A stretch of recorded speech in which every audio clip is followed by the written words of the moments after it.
Hello, family. How you doing today? This is Mr. E. Here on Morning Thoughts. This morning I was just up cutting my grass. Got up pretty early this morning. I did a little paperwork and then got out here at sunrise. Did my little morning procedures that I always do every morning. And now I just took a break to sit down for a minute because I thought I might have a word or something that I might want to expound upon. This morning with Morning Thoughts. Well, I guess my mind was on curses and blessings that can be passed down to our children.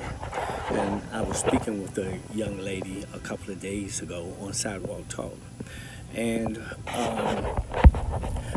we covered several topics, but most of the time when I'm talking to young people, I'm talking about relationships.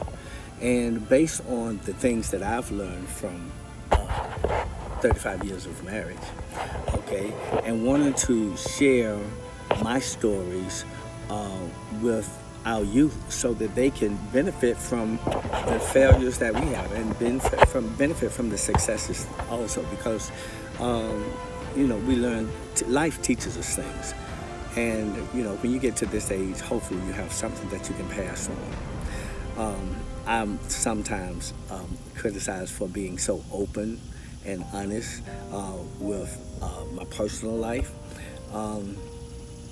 to a certain degree, because if there's to be such thing as someone being saved or brought into truth, a higher truth or whatever, that was a point in my life where I got to a point to where I wanted to be able to live a life that was like an open book. That's the best way I can explain that, to be an open book. So anytime someone comes to me and they're trying to stop me from doing what God has put in my spirit to do, I kind of have to probably move those people to the side. Get them out of the way, because they're of no good use for the next generation. The next generation needs to hear about the mistakes that we've made, and a lot of us, we try to hide those things, and those are you do not do our people a service, and our young people, our children, you do not do them a service when you live your life in a way to where you're not even free. Because if you're not able to acknowledge your failures and your successes, because you've had successes also, if you're not able to do that, then you're still living in bondage. You're not free. And until you can do that, you still have some growing to do. And those people who have grown past that, you have to learn how to protect your gift and protect your freedom, and do not allow people to put you into a box.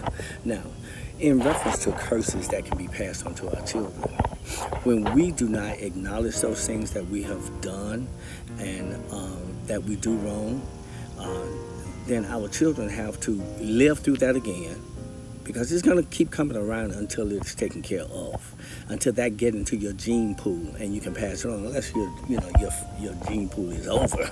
Okay, but when you fail, well, let me look at this.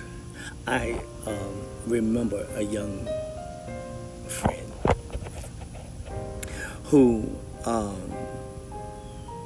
actually kept their daughter from establishing a relationship with her father, with this particular child's father. And I remember both parents passing this, in my opinion, big fail to not allow this child, which the child was of another race, and they did not allow this child to really establish a relationship with their father. Now, we all make mistakes, but you don't want to make the mistake twice. When you fail to allow the seed of another to have that opportunity, at least a choice, especially when you have a father that wants to be in the life of their child. And then the parents decided that they would step in. And this was a grown person. You know, their daughter was a grown person, 18, 19, 20s, whatever age they were. But they decided that they would not allow this child to establish a relationship with the father, if though if they were better. And it's not about being better, it's about doing what is right.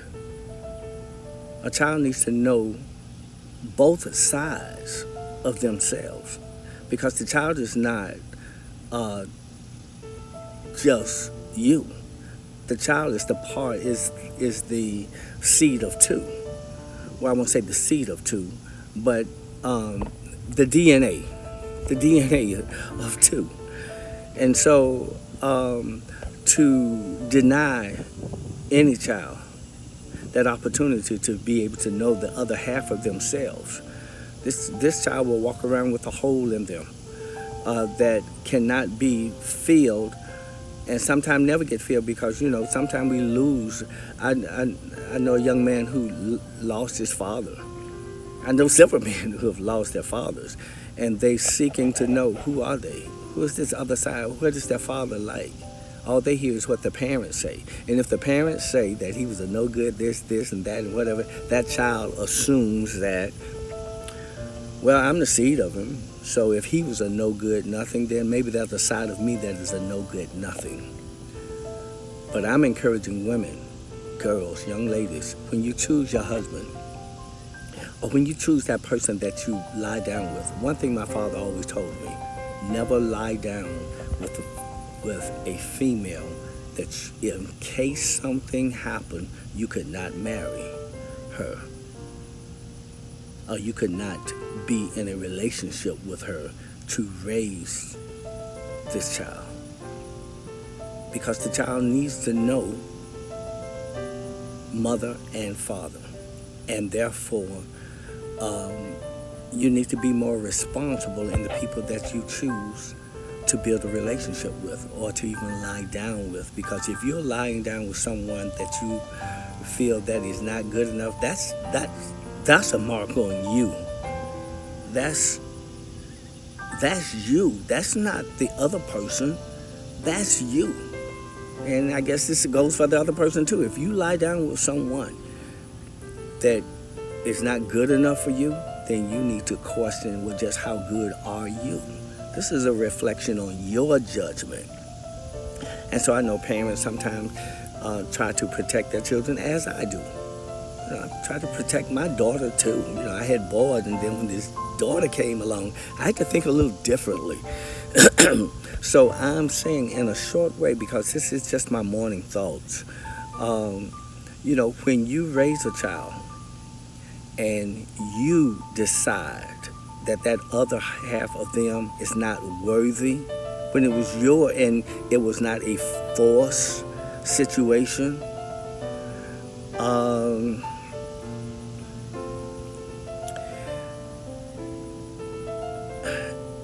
this is not good. This is not good, and the problem is not the child. The problem is, how did you raise your child to choose? Did you tell them to think first? When you decide that you want to lay down with someone, that's the potential of building a family right there. Right there. And if you get pregnant and you have complicated your life if this is not the person that you desire and love. And you should not be exposing your ability to create a nation with someone that you have no respect for.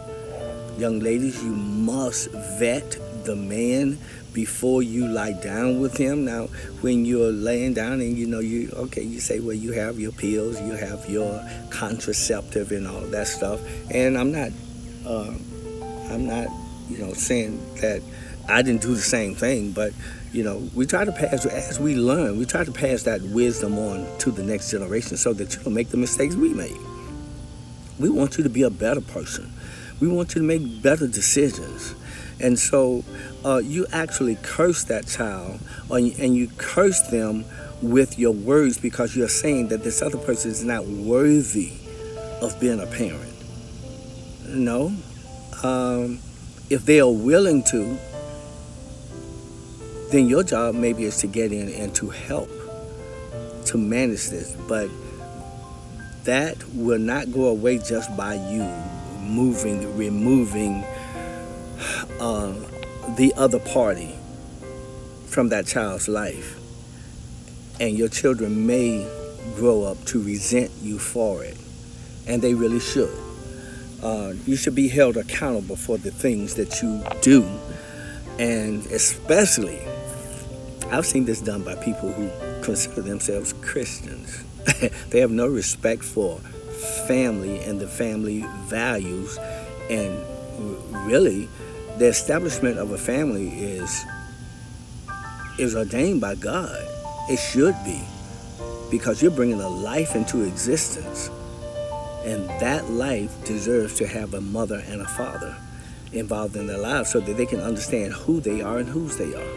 And for you to step in and make that type of a godly decision based on you think that you are so good, well, if you were so good, maybe your child would not have made the decision that they did, because you failed to do your part, which was to teach them how to make decisions. And when they make those decisions as a grown person, then as grown people, we have to face our consequences. Now, you can help us, but nevertheless, that was a lesson that needed to be learned and needed to be taught. So with my morning thoughts, let us not pass down curses to our children because we're trying to